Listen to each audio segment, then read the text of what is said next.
Hello guys, you may know me for my dance video that I posted about doing so this is another video. I'll tell you about the history of Greenville.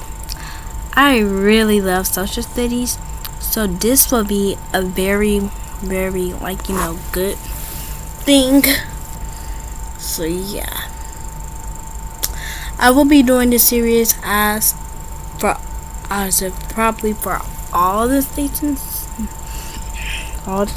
in Mississippi. Probably all the cities and towns in Mississippi. So yeah, because that's where I'm from. And yeah. And I feel like that the Mississippians, I don't even know if that's a word or not. I don't really know if people, like a lot of people really know about Greenville, Mississippi. If you do, and you don't live in Mississippi or in Greenville, thank you. Because I don't think that we get recognized much.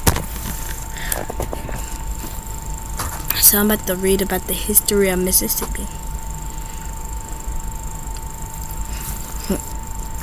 Greenville. I'm reading this off a website. Greenville, located in the heart of Mississippi Delta, is a town of spirit that has survived fire, fever, and floods.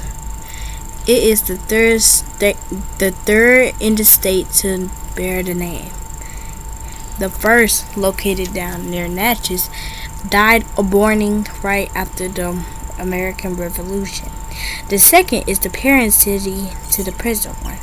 It was named by its founders for General Nathaniel Greene, beloved friend of George Washington, for whom the city was named. This second city was located 3 miles from the present site, where today stands Greenville's industrial field.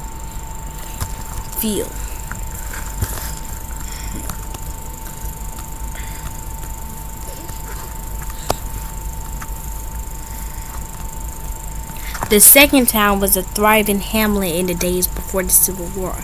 It formed the business and the cultural center for the land, cotton plantations that surrounded it. The town was destroyed during the siege of Vicksburg, when troops from a Yankee gunboat landed. When fired upon, burned every building. The inhabitants took refuge in plantation homes of the area.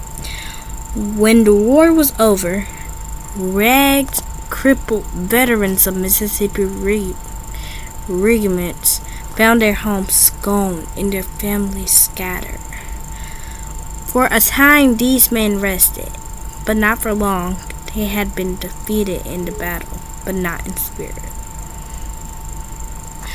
They met in 2s and 3s, and finally en masse and decided to build again.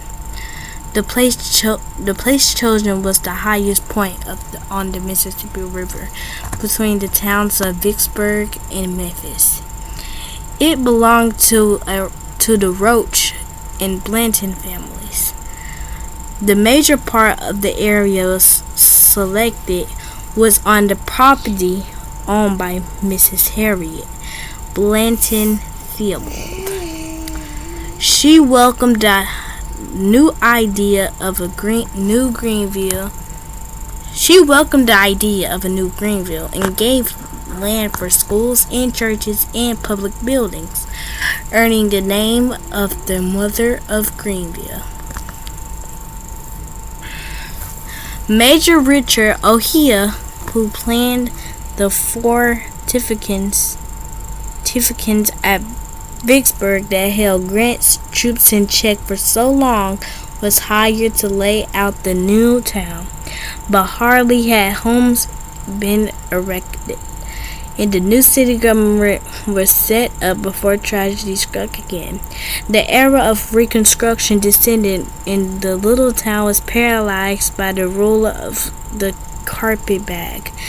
Hard on the heels of this tragedy came another and more deadly one. Late in the August of 1877, yellow fever in its most deadly form broke out in Greenville. Business was paralyzed. Not a family escaped tragedy, but the spirit of the town prevailed. And in 1886, the city petitioned and received its first charter. 2 years later, the first step toward economic entrenchment came when a group of cotton factors, buyers, merchants, and planters organized the Cotton Exchange. In 1890, Greenville suffered its first flood. One half of the city was covered, and the fight with Old Man River had begun. This ended 4 decades later when the federal government rescued the river town and flood control was established. Years passed and the town grew slowly, but gradually mud-covered streets and plank sidewalks began to disappear. The old business district, demolished by the caving banks of the Mississippi River, was replaced by the paved streets lined with smart shops. New churches, schools, parks, theaters, and hospitals came into being. Then, once again, the prosperity and growth were halted as the river rose and broke through its levee, covering the town for a 3-month period. This was in 1927, but once again the city rose, this time from flood waters that had covered every inch of the ground. Once again the city met this disaster without faltering. Today it is Mississippi's largest river port. Agriculture has thrived and industry has been brought in. It boasts not only economic but cultural advantages. With its fine schools, its arts center and libraries, its outstanding newspaper, its little theater, choir society, and symphony league, the city of Greenville has grown. Today, it covers 8 square miles, a business place, and yet, in many ways, it has not changed. It is the same city actuated by the spirit of men who built it. Those war-weary men who, returning from the Civil War, found their homes in ashes but built again. This history article was written in circa 1952 and was acquired from the Greenville History Museum.